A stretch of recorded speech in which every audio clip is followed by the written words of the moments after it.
नाज़रीन अस्सलाम वालेकुम।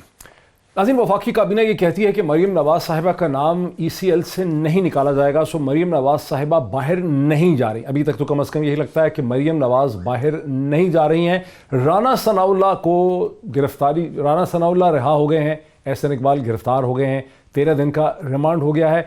एक दिन पहले इस्लामाबाद हाई कोर्ट ने मिफ्ता इस्माइल साहब जो हैं उनको रिहा कर दिया, और हम ये देख रहे हैं कि नवाज़ शरीफ साहब की तबीयत ख़राब हो गई है, उनकी तबीयत ठीक नहीं है, वो पाकिस्तान वापस कम अज़ कम अभी नहीं आ रहे हैं। पाकिस्तान की सियासत में और पाकिस्तान के कानून में, पाकिस्तान के क्रिमिनल जस्टिस सिस्टम में जिस किस्म की खिचड़ी अब तक पक चुकी है, कहीं नैब है, कहीं FIA है, कभी कुछ है, कभी कुछ है, उसका एंड रिजल्ट ये है कि अब राइट और रॉन्ग का कोई पैमाना हमारे पास रहा ही नहीं है। हमारे पास कोई जाविया, कोई तरीका, कोई फ्रेमवर्क, कोई फार्मूला है ही नहीं कि हम ये समझ सकें, ये बता सकें, अपने आप को समझा सकें, आपको समझा सकें कि सही क्या है और गलत क्या है। और हमें ग़ालिबन अब एक नए फ्रेमवर्क की ज़रूरत है, एक नए लेंस की ज़रूरत है, एक नई माइक्रोस्कोप की ज़रूरत है। हमें कोई एक जाविया चाहिए, कोई हमें एक कुलिया चाहिए जिसके ज़रिए हम समझ सकें कि जो कुछ हो रहा है पाकिस्तान में उसका मतलब क्या है। ये बुनियादी सवाल है। इसमें बहुत सी चीज़ें, बहुत से शवाहिद, बहुत से केसेस, बहुत से रेफरेंसेस, बहुत सी एग्जांपल्स भी मैं लेके आऊँगा इस सवाल को रीइंफोर्स करने के लिए। बहुत ही भरा मेरे साथ पैनल है। स्टूडियोज़ में मुझे ज्वाइन कर रहे हैं राजा आमिर अब्बास साहब, जो कि साबिक डिप्टी प्रोसिक्यूटर जनरल भी हैं, माहिर कानून हैं, एडवोकेट हैं, सुप्रीम कोर्ट ऑफ पाकिस्तान के। A very warm welcome to Raja Sahab. मुझे DSNG से डॉक्टर आमिर लियाकत हुसैन साहब रुकन हैं कौमी असम्बली के, तहरीक इंसाफ के, मुझे कराची से ज्वाइन कर रहे हैं, लेकिन इस पॉलिटिशियन होने के अलावा डॉक्टर आमिर लियाकत हुसैन साहब पाकिस्तान की मीडिया, पाकिस्तान का जो एक पब्लिक लाइफ है, एक पब्लिक फिगर है, बहुत prominent, his face is very prominent and on, very welcome to him. Anchor person साबिक वज़ीर मुमलिकत, सब उनकी डेफिनेशन में आता है, इस पर भी बात करेंगे। इमरान खान साहब टेलीविज़न एंकर, तज्ज़ियाकार, हमें लाहौर से ज्वाइन कर रहे हैं, very warm welcome to him. और अनीक नाजी साहब तज्ज़ियाकार हैं, पॉलिटिकल कमेंटेटर हैं, कॉलमनिस्ट हैं, हमें लाहौर से ज्वाइन कर रहे हैं। Very warm welcome to all my guest. Raja Sahab, आप स्टूडियो में हैं, मेरी गिरफ्त में हैं, आपसे मैं सबसे पहले बात का आगाज़ करूँ। क्या अब हमारे पास कोई फ्रेमवर्क, कोई जाविया रह चुका है? मरीम को हम नहीं जाने देंगे, एहसन इकबाल साहब 13 दिन के लिए गिरफ्तार हो गए हैं, मिफ्ता इस्माइल साहब एक दिन पहले रिहा हो चुके हैं, राना सनाउल्लाह गिरफ्तार हो गए हैं, नवाज शरीफ वापस नहीं आ रहे। कोई फ्रेमवर्क है इस पूरी चीज़ का to make sense of all that? Doctor साहब, एक तो आपने बड़ा सीरियस टॉपिक आज चूज़ किया है, एंड इंस्टेड ऑफ क्रिटिसाइजिंग अब वक्त है कि हम सॉल्यूशंस की तरफ जाएं कि इस बात को हमने देख लिया, हमने क्या किया गलती, सबसे बड़ी बात की। हम सबको पता था कि जिस अंदाज में ये अकाउंटेबिलिटी या नैब काम कर रहा है, at least on my part I was of the opinion, पहले रोज़ से आपके बहुत से शोज़ किए, कि अल्टीमेटली इन तमाम केसेस में कुछ भी नहीं होना। इसमें क्यों इन केसेस में कुछ था नहीं या कुछ हो में था, लेकिन हम जो कहते थे वो कैपेसिटी का नैब में इशू है, हम जो कहते थे कि नैब में वो पॉलिटिकल अपॉइंटीज अभी तक मौजूद हैं, हम जो यहाँ पे डिस्कशन करते थे कि नैब के अंदर आपने जिस चीज़ को देखना है वो ये देखना है कि अक्रॉस द बोर्ड चीज़ें चलें। हमने नैब को ऐसे अंदाज में चलाना है कि उसमें ऐसे लोग लाने हैं, हाई प्रोफेशनल्स, क्योंकि ये वाइट कॉलर क्राइम कोई मजाक नहीं है। क्यों सुप्रीम कोर्ट ऐसे भी मुहरकात हों जिन्हें हम टेलीविजन प्रोग्राम में डिस्कस नहीं कर सकते, अकेला नैब और FIA ही जिम्मेदार ना हो, और भी इसमें प्लेयर्स हों और भी इंस्टीट्यूशनल वीकनेसेस हों, ये भी मुमकिन है? देखिए, मुमकिन है कि इसकी सबसे बड़ी रिस्पॉन्सिबिलिटी, हम भले से कहते रहे हैं कि जो नैब है एक इंडिपेंडेंट अदारा है, लेकिन मेन रिस्पॉन्सिबिलिटी अकाउंटेबिलिटी की वो मौजूदा हुकूमत और जो प्राइम मिनिस्टर हैं इमरान खान साहब, उन पे आती है, फॉर द रीज़न कि उन्होंने इलेक्शन जीता ही अकाउंटेबिलिटी के स्लोगन पे है। डॉक्टर साहब, यकीन कीजिए आज ये अकाउंटेबिलिटी एक मजाक बन के रह गया है। आवाम में अगर आप जाएं, हम डेली कोर्ट्स में देखते हैं वो जो एक सिंगल लाइनर आता है कि इट डजंट मैटर कि नैब किसको पकड़ती है, बिकॉज हर किसी को पता है कि अल्टीमेटली ये जो है एक लॉन्ड्री है, वहां से इन्हें क्लीन चिट मिलेगी।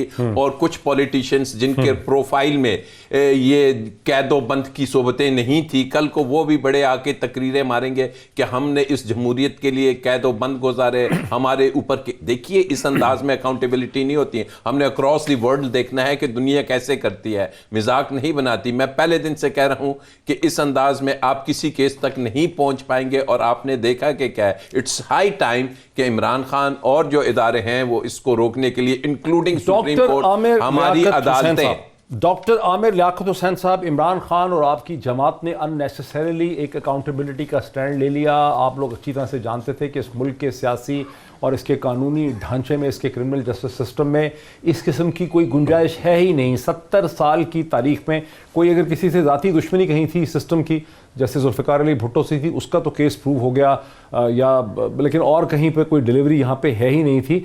तो ये जो स्टैंड आपने लिया था, अब ये सब कोलैप्स हो गया है और इसका सारा मलबा इमरान खान पे और आपकी जमात पे गिरने वाला है। शुक्रिया डॉक्टर साहब, लेकिन अननेसेसरीली कुछ भी नहीं हुआ और ये कहना कि गैर ज़रूरी तौर पर ये सारी बातें की गई। पहली बात तो ये कि देखें, नैब एक खुद मुख्तार इदारा है और वो जैसे कि अभी राजा आमिर साहब फरमा रहे थे, एक खुद मुख्तार इदारा है। उसके अपने मेरा ख्याल है कि खुद मुख्तार है, बिल्कुल मैं समझता हूँ कि खुद मुख्तार, इसलिए कि आ जाते हैं नैब के चेयरमैन और कभी कभी आके कहते हैं हवाओं का रुख बदलने वाला है, तो खुद मुख्तार तो है ना, वो कह भी अपनी मर्ज़ी से कुछ ना कुछ देते हैं।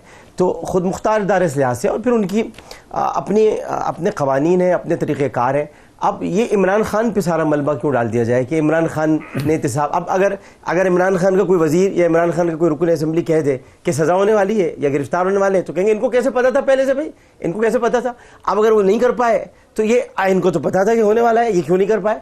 तो देखिए, ये उनका अपना तरीक़ाकार है। हमारा काम नहीं था कि हम गिरफ्तार करें। नैब ने गिरफ्तार किया, नैब ने केसेस बनाए, नैब ने अदालतों से उनको रिहा किया। अब हमें तो नहीं पता, हम अब अगर अदालतें कोई फैसला करती हैं और ज़मानत पर किसी को छोड़ देती हैं, तो हम तो इतना ही कह सकते हैं कि छत पे सोया था बहनोई, मैं तने समझ के सो गई, मुझको राना जी माफ़ करना, गलती मारे से हो गई। तो क्या कर सकता है आदमी, लेकिन इसके अलावा तो और कोई भी नहीं कुछ कह सकते कि क्या हुआ, कैसे हुआ। लेकिन ये कहना कि केसेस कमज़ोर हैं, ये सब वकला के काम है या अदालतों की कार्रवाई है। इमरान खान पे मलबा न डालें, इमरान खान सही सही लोगों पर हाथ डाल रहा है, लेकिन अब अगर वो छूट रहे हैं तो इसमें मेरा या मोहित साहब आपका या राजा साहब का या अनीक भाई का या इमरान खान का क्या कसूर है। इसमें कोई कसूर किसी का भी नहीं है, अदालतों से रिहाइयाँ हो रही हैं। और फिर आप देखिए, आपके सामने अभी आपने मिसाल जब जुल्फ़िकार अली भुट्टो साहब की दी, तो मुशर्रफ साहब की मिसाल आपके सामने मौजूद है। क्या पाकिस्तान की तारीख तो छोड़ दीजिए, इस्लाम की पूरी तारीख में कहीं पर आपने लाशों की पामाली का जिक्र सुना है, कहीं पढ़ा है आपने? लेकिन जब यहाँ ये पैराग्राफ लिख दिया जाए, डबल छक्का पैराग्राफ, ऑफिशियली हुई जरूर होगी, आगे क्या क्या हो सकता है।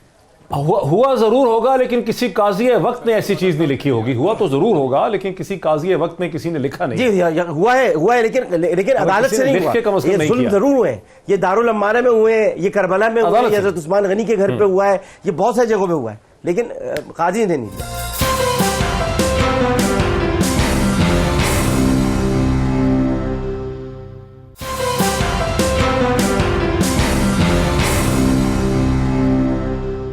अनीक नाजी साहब, क्या हम समझें कि 1000 पेज की 2017 में 6 multi agency joint investigation team एक बहुत ही कन्विंसिंग रिपोर्ट लिखती है।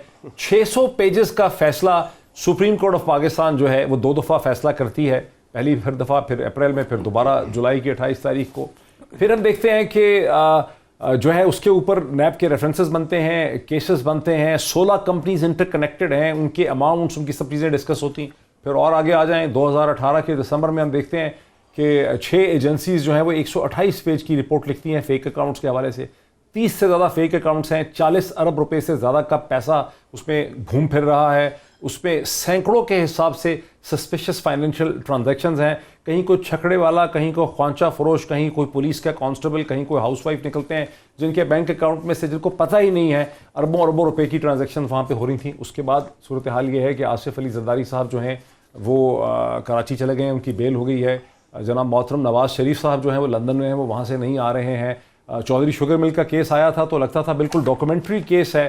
नासिर लोथा को $500,000 दिए गए, नासिर लोथा से वो पैसे वापस लेके चौधरी शुगर मिल में डाले गए, वहाँ से शेयर ख़रीदे गए नासिर लोथा के नाम पे, उनको पता ही नहीं था। वो शेयर फिर मोहतरमा मरीम नवाज साहिबा के नाम ट्रांसफ़र हो गए, फिर वो आगे ट्रांसफ़र हो गए।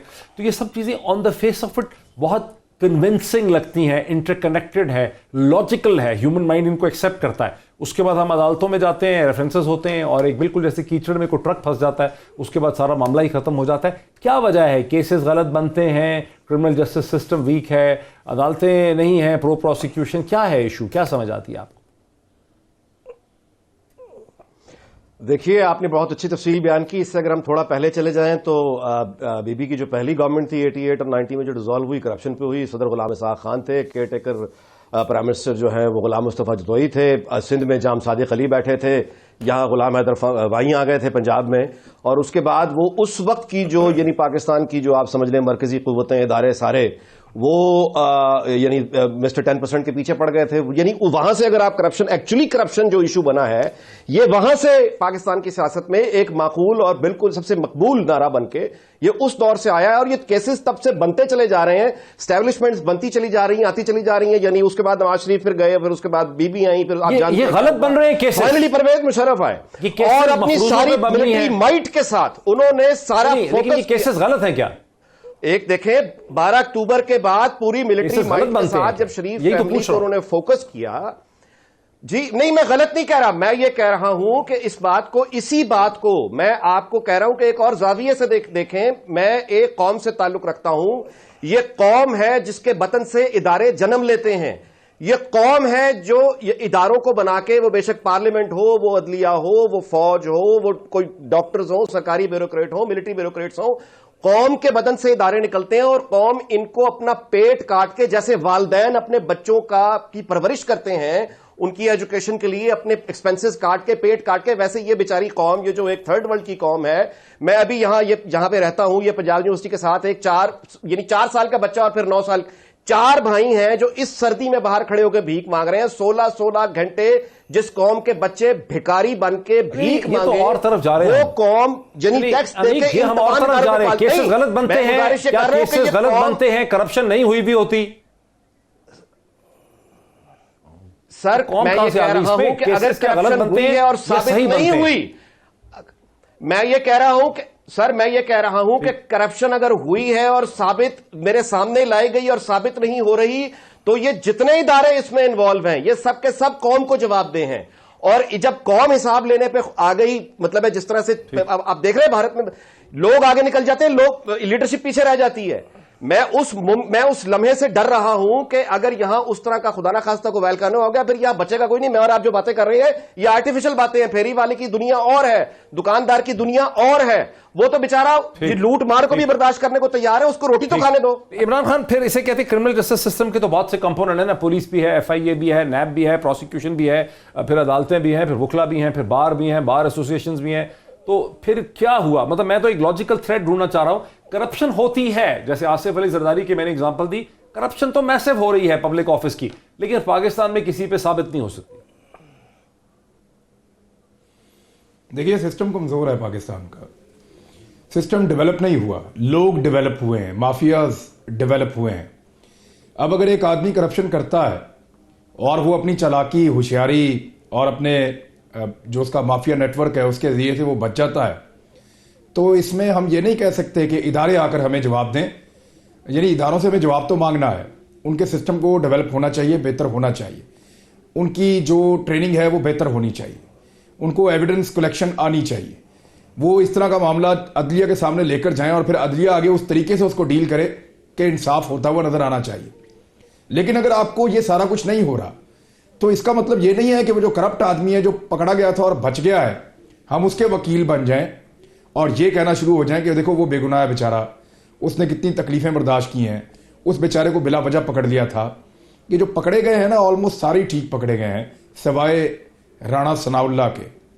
इमरान खान साहब का मामला यह है कि इमरान खान साहब ने किसी का एहतसाब पाकिस्तान में नहीं किया। मैं आमिर भाई की बात से इत्तफाक करता हूं। इमरान खान ने एहतसाब को शुरू ही नहीं किया पाकिस्तान में अभी तक, मैं इसकी भी बिल्कुल तायीद करता हूं। और इमरान खान का एजेंडा एहतसाब है भी नहीं, ये मैं आपको कंफर्म करता हूं। इमरान खान को अगर एहतसाब करना होता तो वो ऐसे लोगों को अपने साथ इत्तेहादियों के तौर पे या अपनी पार्टियों में ना लेता जिनके ऊपर खुद करप्शन के बहुत बड़े बड़े धब्बे लगे। फिर क्या करता? उसके इत्तेहादी भी वैसे हैं, क्या करता? हुकूमत बनाता कैसे? ना बनाता हुकूमत, यार ना बनाता हुकूमत, ना बनाता लानत भेज देता, क्या फर्क पड़ता? भैया एहतसाब करने के लिए तुम आ रहे हो, तो जब एहतसाब करने आ रहे हो और साथ चोरों डाकुओं को लेकर आ रहे हो, तो फिर ऐसे तो एहतसाब नहीं होगा, फिर हुकूमत में आने का तुम्हारा फायदा कोई नहीं। इमरान खान एक्चुअली कर क्या रहा है?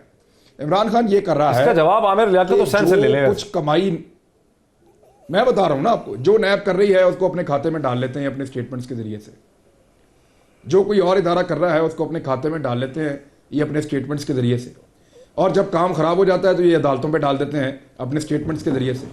जब बात गिरेबान तक पहुंचती है तो ये कहते हैं वो तो नैब कर रहा था अपने स्टेटमेंट्स के जरिए से। किया कराया कुछ नहीं, गिलास तोड़ा 12 ना।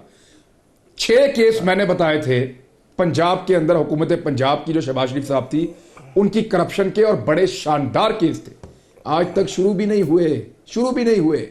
इनसे पूछें जिस आदमी को उन्होंने एंटी करप्शन का शुरू हो जाते तो क्या हो जाता, पंजाब जो शुरू हुए उनका क्या हुआ? यार एक मिनट मेरी बात सुने ना, मेरी बात नहीं, लेकिन इनसे ये पूछे जो शुरू हुए तो क्या हो गया उनका? कुछ भी नहीं हुआ किसी केस का। राणा, एक मिनट ना, इन्होंने तो कोई नहीं बनाया ना, वो तो पुराने केस चल रहे हैं, वो तो इदारे जाने, उनका काम जाने। इनकी हुकूमत ने कोई एक बंदा तैनात किया हो, उस बंदे ने कोई एक केस बनाया हो, इमरान खान साहब ने उस केस की अप्रूवल दी हो या वजीर आला पंजाब ने दी हो, और उसके बाद उस पर इंक्वायरी करके इन्होंने पैसा रिकवर कर लिया हो, कोई एक केस। हाँ, Raja Amir Abbas deputy prosecutor general रह चुके हैं। इनके सामने और बाकी सबके सामने एक थीसिस रख रहा हूं, और थीसिस बहुत से वकला से बात करने के बाद मैंने डेवलप किया। वो थीसिस ये है कि पाकिस्तान की जो क्रिमिनल जस्टिस सिस्टम, पुलिसिंग है, प्रोसिक्यूशन है, उसमें दर हकीकत कोई भी केस बनाने की किसी भी किस्म की कोई खास लंबी चौड़ी सलाहियत नहीं है। सारे ही केसेस जो 99% इस मुल्क पे बनते हैं उनमें बहुत होल्स होते हैं। फ़र्क सिर्फ होता है कि बाज़ जगहों पे अदालतें जो हैं उन होल्स को इतने गौर से देखती हैं, नहीं देखती। जो डिफेंडेंट होता है उसके वकील वो कितना इन्फ्लुएंशियल होता है, उसके वकील कितने महंगे होते हैं। जब ताकतवर अशखास के ऊपर, हमारे पास बहुत सी उसकी एग्जांपल्स भी हैं केसेस की, मैं आपको ब्रेक के बाद दिखाऊंगा। जब भी अमीर और ताकतवर अशखास पे, खा वो पॉलिटिशियन हो या पॉलिटिशियन ना हो, उनके ऊपर जब केसेस बनते हैं, उनके भारी महंगे एक्सपेंसिव वकील होते हैं, वो प्रोसिक्यूशन के बने हुए केस के अंदर झोल और होल और उसमें कमजोरियां ढूंढ लेते हैं, और सिस्टम कोई बहुत ज़्यादा प्रो प्रोसिक्यूशन या प्रो पनिशमेंट है भी नहीं है। जब आप अमीर हो इस पे हम जवाब लेंगे आप सबका, और ख़ास करके राजा आमिर अब्बास साहब से बात शुरू करेंगे आफ्टर द ब्रेक।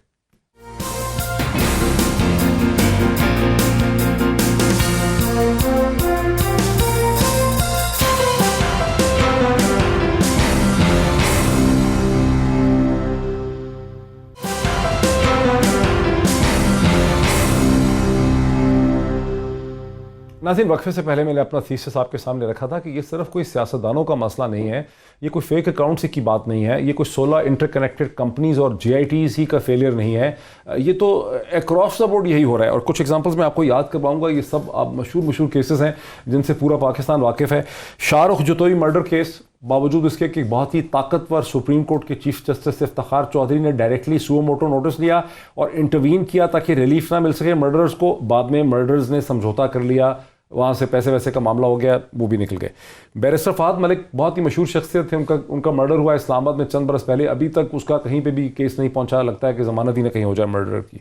मुस्तफ़ा कांजू के जो एक बड़े मशहूर शख्सियत थे, सदीक कांजू वज़ीर थे, उनके बेटे थे मुस्तफ़ा कांजू, उन्होंने अंधाधुन शराब पी के किलिंग कर दी एक मासूम की, जिसका उनसे लेने देने कोई नहीं था, ताल्लुक कोई नहीं था।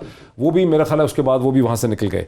शाह हुसैन जो थे, ये एक साहब थे, लॉ स्टूडेंट थे, उन्होंने अपनी ही एक जो महबूबा थी, खुद से वन साइडेड लव अफेयर था, खदीजा उसे मार के बिल्कुल छुरियों के पता नहीं कितने वार किए, स्टैबिंग केस था, और हाई कोर्ट से उनको वो निकल आए, बिल्कुल एक्विट हो गए थे। लेकिन उसके बाद वो मसला सुप्रीम कोर्ट में पहुंचा, वहाँ आसिफ सईद खोसा साहब ने ज़ाती तौर पर स्टैंड लिया, फिर जाके वो भी कहीं उनको थोड़ी सी कोई सज़ा वगैरह हुई। राव अनवार, पूरा पाकिस्तान एक टांग पे खड़ा हो गया, PTM की मूवमेंट खड़ी हो गई पूरी नकीबुल्ला मर्डर केस में, लेकिन राव अनवार वॉक्स फ्री। इस तरह की दर्जनों एग्जाम्पल्स हैं। जनाब राजा आमिर अब्बास साहब, क्या समझाएंगे आप हमें, ये क्या है? डॉक्टर साहब, आपने बात की कि हमारा क्रिमिनल जस्टिस सिस्टम और उसके जो कंपोनेंट्स हैं, क्या वो डिलीवर नहीं कर पा रहे, जो ये सब चीज़ें हो रही हैं। अभी डॉक्टर आमिर लियाकत हुसैन ने बात की कि इमरान खान का वाकई ही एजेंडा था कि वो लूटी हुई दौलत भी लाएगा और इन करप्ट लोगों को नहीं छोड़ेगा। लेकिन इसको करने के लिए उसके पास जो टूल्स थे, एक नैब था और एक FIA था, ठीक है, ये 2 बेसिक टूल्स थे, खुद से उसने कुछ नहीं करना था। अब ये जो अदारे हम कहते हैं ना कि इसमें फ्लॉज हैं, अदारों को अनफॉर्चुनेटली पिछले 10 साल में ये जो पॉलिटिकल गवर्नमेंट्स आई हैं उन्होंने इतना कमज़ोर किया। कैसे किया कि उसमें वो लोग लगा दिए कि जो नाअहल हैं, वो लोग लगा दिए कि जो अप्रोचेबल हैं, वो लोग लगा दिए कि जो पॉलिटिकली एफिलिएटेड लोग हैं, पार्टियों के लोग हैं। किस पर्पस के लिए लगाए कि कल को अगर इनके पास मैटर जाएगा तो ये अदारे, चाहे स्टेट बैंक हो, चाहे FBR हो, चाहे SCCP हो, चाहे आपका नैब हो, FIA हो, कि ये डिलीवर ही ना कर सके। अब खान साहब ने अगर आके काम करना था ऑब्वियसली उन्होंने खुद से कोई तो केस पहले नहीं, इदारों की तश्कील न करते। पहले अदारों में से इस गंद को साफ करें। नैब क्या ये मुमकिन है? ये मुमकिन है सर, क्यों नहीं मुमकिन? हुकूमत के पास बहुत से इख्तियारात होते हैं, बहुत से तरीके नैब को कैसे साफ करे हुकूमत? नैब को फंडिंग कहां से जाती है? आप बुलाइए चेयरमैन, आप क्यों हेजिटेंट हैं? सुप्रीम कोर्ट के साथ बैठी, सुप्रीम कोर्ट रोज जो ये बातें करती है, इसमें हमारा अदालती निजाम भी है। कल जब मिफ्ता की जमानत होती है तो वहां से एक ऑब्जर्वेशन आती है कि व्हाइट कॉलर क्राइम में तो अरेस्ट ही नहीं करना चाहिए। 46 रखे थे पुलिस के सामने, उनको तो फिजिकल रिमांड दिया नहीं जज साहब ने, वो सारे रिहा हो गए। अब जो ये इतना इंपॉर्टेंट हम बात कर रहे थे, अब इसको दुरुस्त करने का कि ये क्रिमिनल जस्टिस सिस्टम को बेसिक ड्यूटी है कि put the right person on the right place. जब तक इमरान खान ये नहीं करेंगे, चाहे आपका अटॉर्नी जनरल ऑफिस है, चाहे आपका लॉ की मिनिस्ट्री है, चाहे आपका FIA है, चाहे इन अदारों को करें मजबूत। तो नया पेंडोरा बॉक्स खोलने की बात कर रहे हैं या पुलिस को, FIA को, या तो हम स्टेटस को में बैठे रहें, इंजॉय करते रहें, अल्टीमेट फेलियर हो और फिर दोबारा से इन लोगों को आप बुला लीजिए कि जनाब आ जाइए, आप लंदन से भी आ जाएं, अब आप कराची में बैठे हुए हैं, आप भी तशरीफ लाइए, अब आपकी बारी है। No, if it has to be, इस शक्ल को तोड़ना है अगर आपने, तो इमरान खान को अब ये जो अपनी कैबिनेट में अपने आसपास लोग बिठाए हुए हैं, हर बात उनकी नहीं सुननी, कुछ एक दो और अपने अंदर से कुछ डिसीजंस लेने हैं। इमरान खान, अदरवाइज मुश्किल होगा। हम अपने दोस्त इमरान खान से पूछते हैं। इमरान खान वजीर आजम तक तो हम नहीं पहुंच पा रहे, लेकिन इमरान खान ये जो कुछ कह रहे हैं अपना राजा आमिर अब्बास साहब, इसमें कोई आपको प्रैक्टिकलिटी, कोई इसमें आपको कोई जान लगती है इनके आर्गुमेंट कि रिफॉर्म कर दें सारे इंस्टीट्यूशंस? देखिए, जरूरी नहीं है कि बंदे उठा के इधर से उधर करें। ये बंदे सबको पता है कि क्या काम ठीक है और क्या काम गलत है। आप सिस्टम को टाइट करें, आप सिस्टम बनाएं, आप अकाउंटेबिलिटी जो है उसको इंश्योर करें, और उसके लिए जरूरी है कि आपके आसपास जो लोग बैठे हों वो इतने शफाफ किरदार के लोग हों कि आपसे खौफ आए। अब ये मैंने बताना है तो वज़ीर आज़म क्यों बना? मुझे बना दें। वो कहां से आएंगे शफाफ किरदार? भाई उनको पता हो, मुझे तो नहीं पता। उन्होंने कहा था मैं लेके आऊंगा, वो तो वही मुझे तो नहीं पता। उन्होंने कहा था मैं लेकर आऊंगा। देखें वो उनको देखें, अगर वो मुराद सईद को भी लेके आए, आमिर लियाकत हुसैन भी है वहीं पे, वहाँ पे आमिर लियाकत हुसैन भी हैं, वहाँ पे वो जरताज गुल को भी लेकर आए हैं, वहाँ पे वो अली मोहम्मद खान को भी लेकर आए हैं, वहाँ पे इससे पहले खटक साहब KP चलाते रहे हैं। बहुत सारे लड़के उनके पास नए हैं, बहुत सारे लोग उनके पास नए हैं। अब मैं आपको नाम गिन गिन के तो नहीं बता सकता, वरना मेरी ख्वाहिश हो जाएगी। हाँ, मैं ये बता सकता हूँ कि कौन कौन ऐसा है जो पिछली हुकूमतों में करप्शन करता रहा और जिसके केसेस बने हुए थे और अब तक वो केसेस नहीं सुने जा रहे। ये सारे लोग जिनका आपने नाम लिया है, ये सिस्टम के बाहर से आए हैं। ये पाकिस्तान के पुराने सियासी और जो उसका ब्यूरोक्रेटिक या एडमिनिस्ट्रेटिव ढांचा है, ये वहां से नहीं आए। और देयरफॉर फिर अगर आप इनको ताकत दे भी देंगे को कानून, इमरान खान कहां से आया? इनको प्रैक्टिकली इमरान खान कहां से आया? वो भी सिस्टम के बाहर से आया। इमरान खान कहां से आया? वो भी सिस्टम के बाहर से आया। वो सिस्टम के बाहर से आया और सिस्टम का गुलाम बनता जा रहा है। आमिर लियाकत ये बात आप याद रखिएगा। ये 5 साल के बाद अपना सर पीटने से अच्छा है कि आज रो पीट के आमिर लियाकत हुसैन जैसे बंदों को आप पहुंचाएं किसी तरह काबीना में, और किसी सही बंदे वहां पहुंचे जो कूड़ा करकट है उसको निकाल के साइड पे करें। एक मैसेज चला जाएगा ब्यूरोक्रेसी को, पूरे पाकिस्तान को, कि इमरान खान ने सही बंदे बिठा दिए अपने साथ। अब वो काम लेगा, करप्शन नहीं करने देगा। फिर मेरी बात सुने ना, एक छोटी सी बात सर, आमिर लियाकत हुसैन पैसे नहीं है, अस्पताल ठीक नहीं कर सकते। ये दवाइयों पे कमीशन तो रोक सकते हैं ना, वो नहीं रोकी इन्होंने। आमिर कियानी साहब को तो रोक सकते थे ना, वो नहीं रोका इन्होंने। प्राइवेट स्कूल माफिया को तो रोक सकते थे ना, वो नहीं रोका इन्होंने। पुलिस का कल्चर तो ठीक कर सकते थे ना, वो नहीं किया इन्होंने। और बेशुमार काम ऐसे हैं जो हो सकते थे, नीयत नहीं है, इनिशिएटिव नहीं ले रहे। अच्छा, आमिर लियाकत हुसैन से ये जो एक बड़ी प्रोवोकेटिव सी बात की, अगर आपको कैबिनेट में हो, आप मिनिस्टर हो, तो क्या आप रोक सकेंगे इन सब चीज़ों को? क्या आप ठीक कर सकेंगे? क्या कोई सोल्यूशन आपके पास है या बातें ही इम्प्रैक्टिकल है?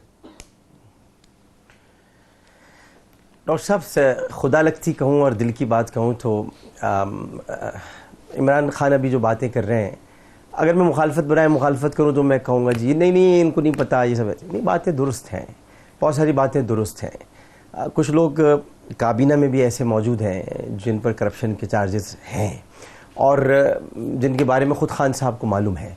लेकिन आप जो फरमा रहे हैं कि मैं अगर कैबिनेट में हूँ या देखिए मैं हूँ खान का सिपाही, मैं उसके साथ हूँ। मेरी ज़िंदगी में 2 सियासी जमातें थीं, एक मैं MKM में था और अब मैं इमरान खान के साथ हूँ और अब मेरी यही ज़िंदगी है। मैं आपके इस प्रोग्राम में कह रहा हूँ, लोग मुझे बार बार पूछते भी हैं, वो आपको जर्नल बना रहे हैं सिपाही से, ज़्यादा घर बैठ जाऊँगा और मैंने क्या करना है। लेकिन ये कि मैंने बहुत बातें की हैं, मैं जाता रहता हूँ, खान साहब से मेरी 1-on-1 बातें हुई हैं, बहुत सारी बातें ऐसी हैं जो मैं नहीं कह सकता, लेकिन मैं ये ज़रूर कह सकता हूँ कि हाँ, अगर मैं खान के साथ होता, खान का साथी होता और उसके साथ इर्द गिर्द होता, इर्द गिर्द होना बड़ा ज़रूरी होता है, क्योंकि मौला अली का कौल है कि जब उनसे किसी ने कहा कि सैयदना अबू बकर, सैयदना फ़ारूक आज़म और सैयदना उस्मान गनी की हुकूमतें तो बड़ी अच्छी थी, आपकी हुकूमतों में इतना इंतशार किया, तो उन्होंने कहा उनका मुशीर मैं था, मेरे मुशीर तुम हो। तो इसलिए मैं ये कहता हूँ कि अच्छे मुशीर, अच्छे लोग अगर साथ हों तो बहुत सारी चीज़ें दुरुस्त हो सकती हैं, क्योंकि इमरान खान बहुत अच्छा इंसान है, इसमें कोई शक नहीं है, नॉन करप्ट है, वो बहुत बेहतरीन इंसान है। ये मैं कोई लगी लिपटी नहीं कह रहा, ज़ाती तौर पर आपको बात बता रहा हूँ। लेकिन अब इर्द गिर्द लोग अच्छे ना हो तो फिर इंसान क्या कर सकता है। अच्छा अनीक नाजी साहब, मसला यह है कि इमरान खान के आगे पीछे लोग ठीक नहीं है, अगर आपको वहां पे बना दें पावरफुल मिनिस्टर तो आप क्या करेंगे? आप कुछ कर सकेंगे ठीक? नहीं जी, ये बिल्कुल मेरा काम नहीं है। मैं देखिए अपना अपना नुक्ता नजर है। मैं आपसे गुजारिश करूं कि ये जितनी भी गुफ्तगू हम कर रहे हैं ना, ये एडमिशन ऑफ फेलियर है, ये एग्रीमेंट है कि चीजें वैसी, ये फेलियर है, मतलब ये चीजें उस तरह की नहीं हो पाई जैसी होनी चाहिए थी।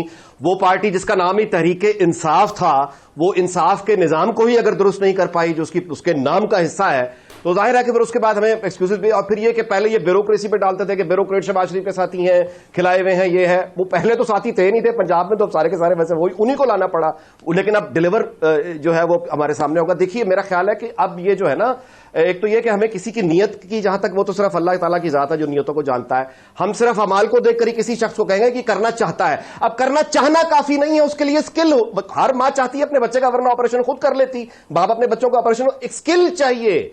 वो स्किल इन्होंने हासिल नहीं की, पख्तूनख्वा में नहीं सीखा, शैडो कैबिनेट नहीं बनाई, असेंबली की वर्किंग इनको मालूम ही नहीं थी।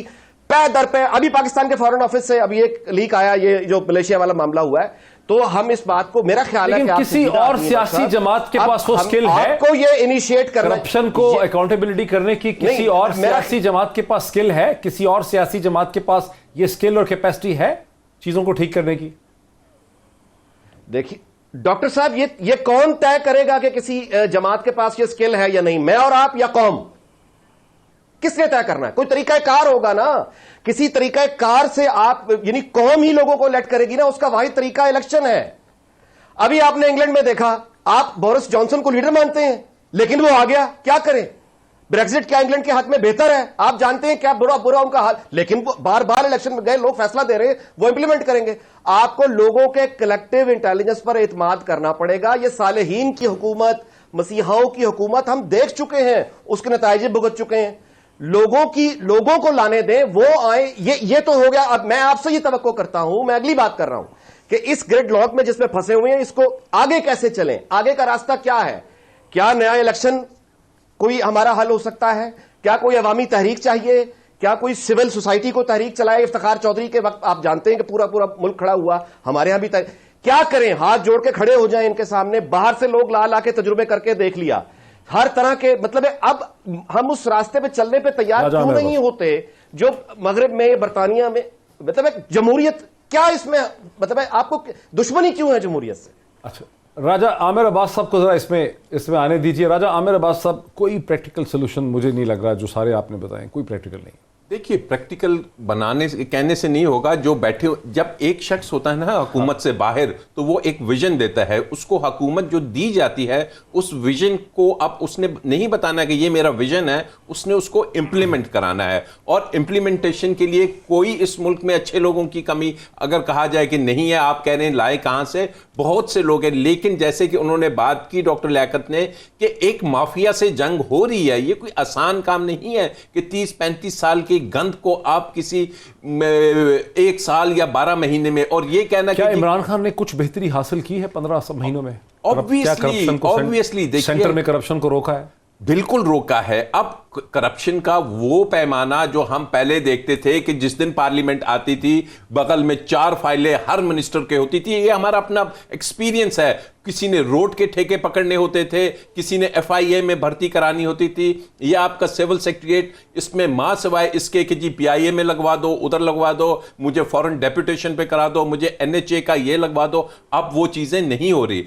Give this government some time, इसको टाइम डेफिनेटली चाहिए इस पूरे गन से निकलने के लिए। लेकिन उसके साथ साथ जो ये बैड एक्सपीरियंसेस हो रहे हैं, इससे खान साहब जरूर सीखेंगे, इससे जरूर सीखेंगे वो। और इसको ये कह देना कि जनाब वो जो लेट द विजडम कम और फिर इलेक्शन की तरफ हम चले जाएं, या फिर हम ये सोचें कि कोई कौमी इलेक्शन कोई हल नहीं है, कोई हल नहीं, कोई आप समझते हैं कि इलेक्शन से कोई हल नहीं? देखिए, आपका इलेक्टोरल सिस्टम वही है। हम बड़ा कह रहे हैं कि जी यूके से मिला रहे हैं। हमारा इलेक्टोरल सिस्टम तो ये है कि जहां पे आपने 15-20 करोड़ रुपया इन्वेस्ट नहीं किया, लोगों को खरीदा नहीं, खांदा है तो लगांदा है, इस किस्म की सोच होगी। तो हम अगर कंपेयर करते हैं कि हम जाके यूके के साथ के वहां पे ब्रेक्सिट से निकलने के लिए, नो, हमारा ये इलेक्टोरल सिस्टम इसको कभी दुरुस्त। और ये जो स्टेटस को वाले लोग हैं ना, ये चाहते ही ये हैं कि बस दोबारा से हमें शेयर दो। ये शेयर वाला काम, अब अगर ये इस मुल्क की एस्टेब्लिशमेंट सोचती है कि इसको ये शेयर दे दो, इसको ये दे दो, मौलाना को ये दे दो,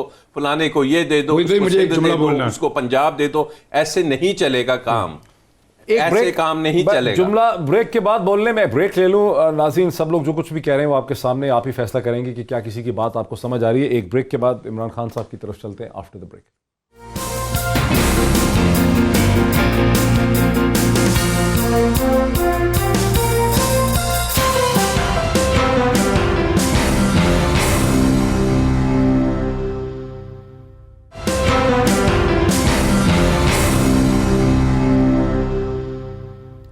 नाज़रीन, वेलकम बैक।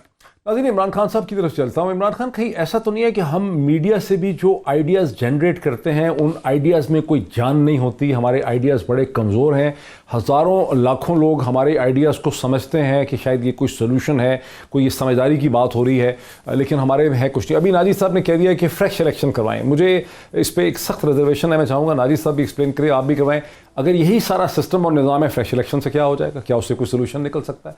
हम कोई लॉजिक क्या है इसकी? हमारी तो किसी भी चीज़ की कोई लॉजिक नहीं।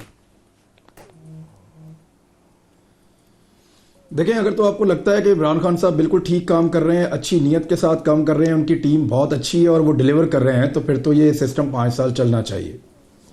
लेकिन अगर आपको ये लगता है कि चीज़ें ठीक नहीं चल रही, इसीलिए आप ये प्रोग्राम कर रहे हैं, आपको ये महसूस होता है कि ये चीज़ें ठीक डायरेक्शन में नहीं जा रही, लोगों को सहूलत नहीं मिल रही। जो अभी यहाँ पे एक नैरेटिव बिल्ड हो रहा था कि पाकिस्तान में करप्शन कम हुई है, कहाँ कम हुई है? करप्शन का रेट बढ़ गया है। ये इसका मतलब, करप्शन खत्म होने का मतलब ये नहीं है कि हुकूमत पे बैठे हुए लोग करप्शन नहीं करेंगे तो करप्शन खत्म हो जाएगी। थोड़े दिन पहले जो पंजाब का वो था, लास्ट जो था, वो क्या नाम है, सेक्रेटरी हाउसिंग, उसने अपने जो नीचे कोऑपरेटिव्स का सेक्रेटरी कोऑपरेटिव, उसने अपने नीचे अमले को कहा कि ये फलां कोऑपरेटिव सोसाइटी है, इसको थोड़ा टाइट तो करें। उन्होंने थोड़े दिन टाइट किया।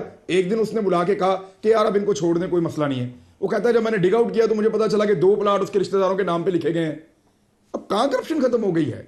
करप्शन वहीं पे है। सिर्फ इमरान खान नहीं करेगा तो करप्शन खत्म हो जाएगी, सिर्फ इमरान खान की कैबिनेट नहीं करेगी तो करप्शन खत्म हो जाएगी। आप करप्शन ना करने नहीं आए थे, आप करप्शन रोकने आए थे। सुनाओ आमिर लियाकत हुसैन, अगर मैंने गलत ना सुना हो तो शायद वक्फे से पहले नजीर नारी साहब ने ये भी इशारा किया कि फ्रेश इलेक्शन अगर हो जाए कोई, तो आपको लगता है कि फ्रेश इलेक्शन हो जाए तो कोई सोल्यूशन होगा, आपकी हुकूमत हटे, कोई और आके बेहतर कर देगा चीज़ें? नहीं, फ्रेश इलेक्शन तो डॉक्टर साहब आपने बहुत जामे और मुख्तसर बात कह दी। मेरे ख्याल में उससे ज़्यादा बेहतर बात नहीं है कि यही निज़ाम है, यही लोग हैं। फ्रेश इलेक्शन से कुछ नहीं होता। और जो लोग हैं, दुख इस बात का है कि जो पार्लियामेंट से बाहर लोग हैं उनको लाकर मुशीर वजीर बना दिया गया। जो पार्लियामेंट में मौजूद लोग हैं, अगर उन पर तवज्जो दी जाती तो बहुत सारे लोग पार्लियामेंट में ऐसे हैं कि जो, लेकिन इलेक्शन से कुछ नहीं हो सकता। रही बात करप्शन की, तो मैं इतना अर्ज करना चाहूँगा कि देखिए, ना तो मेरे पास कोई काम लेके आता है, ना मुझको पता है कोई काम कैसे करेंगे और किस तरह से करना। जब मैं वजीर हज का था तब भी मैंने कोटे नहीं बेचे थे, एजाजुल हक साहब ने बेचे थे, यकीनन बेचे थे, और मैंने उसकी पूरी रिपोर्ट मुशर्रफ साहब को बना के दी थी। लेकिन ये मेरे पास कोई आता नहीं, तो मुझे मालूम नहीं। मुझे सिर्फ इतना पता है कि टमाटर 70 रुपये किलो नहीं है, वो महंगे हैं, ये मुझको मालूम है। अच्छा नाजी साहब, चूंकि आपने ये आइडिया थ्रो करने की कोशिश की है कि नए इलेक्शन हो जाए, कोई मतलब आउट ऑफ द बॉक्स। जी, मैं देखिए, अपना अपना नुक्ता नजर है। मैं आपसे यानी ये जो नेक नियत जज्बाती लीडर होते हैं ना जी, वो हिटलर हो, वो गमाल अब्दुल नासिर हो, वो सद्दाम हुसैन हो, वो कजाफी हो, ये अपनी कौमों के साथ फिर जो करके जाते हैं ना, वो ये सारी मिसालें आपके सामने। अगर आप ये कहते हैं कि हिटलर अपनी कौम के साथ मुखलिस नहीं था, वो अपनी कौम का सर बुलंद नहीं देखना चाहता था, तो फिर तो बात ही खत्म हो जाती है। उसके खुलूस का नतीजा क्या निकला? बात देखिए, ये जो नियतें का हम मसीहा ढूंढते हैं ना, इससे निकले। अब आप ये कह रहे हैं कि इलेक्शन कोई हल नहीं है। मैं आपसे पूछता हूं कि इलेक्शन अगर हल नहीं है तो फिर क्या है? फिर उसका हल है अयूब खान, फिर उसका हल है याया खान, फिर उसका हल है ज़ियाउल हक, फिर उसका हल है परवेज मुशर्रफ। एक सालहीन की हुकूमत आप लाना चाहते हैं जो अपने तौर पे ये तय करेंगे कि ये 22 करोड़ के लिए क्या बेहतर है क्या नहीं है, ये तो हम तय करेंगे। इलेक्शन आप ये कहते हैं कि 22 करोड़ जाहिल गंवार, इनको हम इन पे हुक्मरानी का हक कैसे दे सकते हैं? मैं किसी शख्स को यह हक देने को तैयार नहीं हूं कि 22 करोड़ लोगों की इज्तमाई ज़हानत की तौहीन करे और उसके बावजूद यहां पर रहे। भाई अपना मेरा नुक्ता नजर है, आप लोगों से क्यों डरते हैं?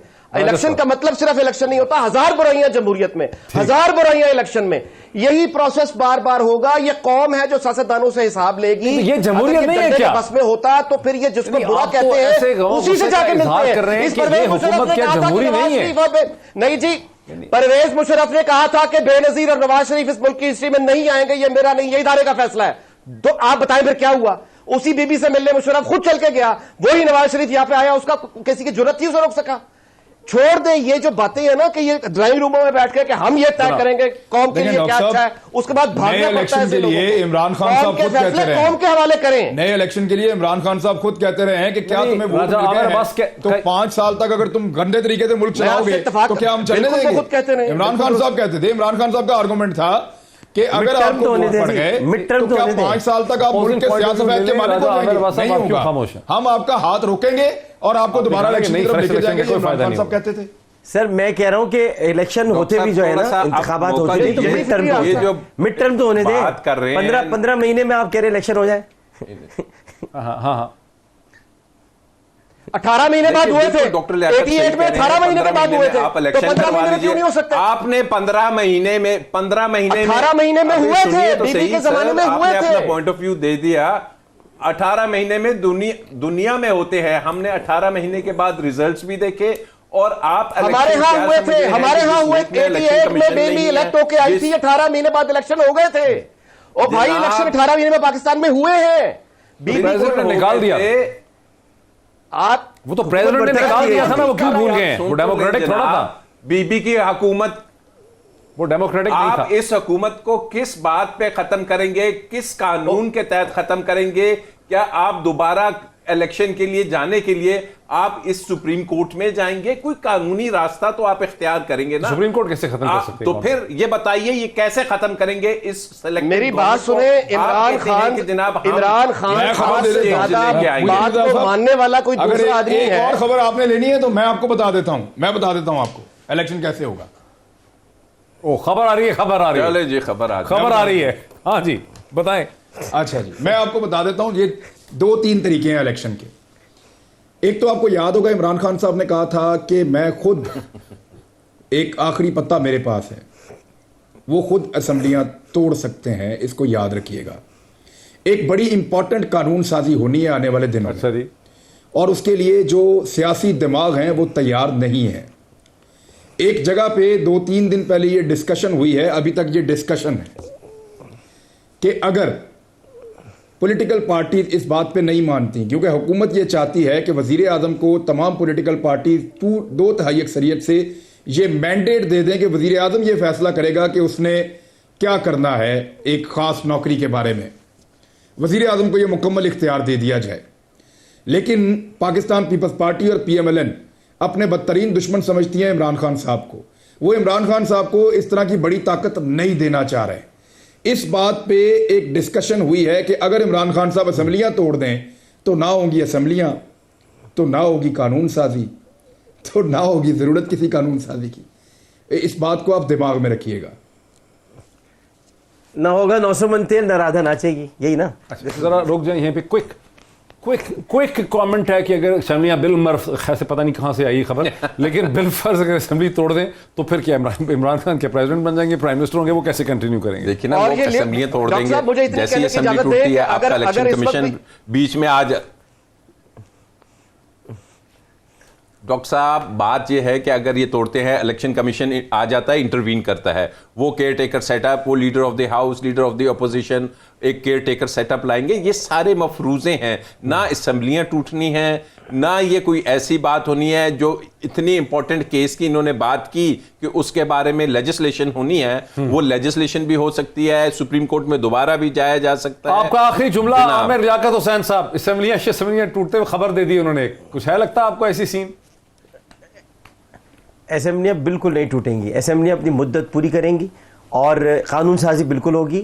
और ये जैसे कि राजा साहब बता रहे हैं, कुछ इस तरह की सूरत हाल डेवलप होगी। लेकिन इमरान खान साहब की कुछ बातें दुरुस्त है कि कहीं ना कहीं कोई मुलाकात ज़रूर हुई है,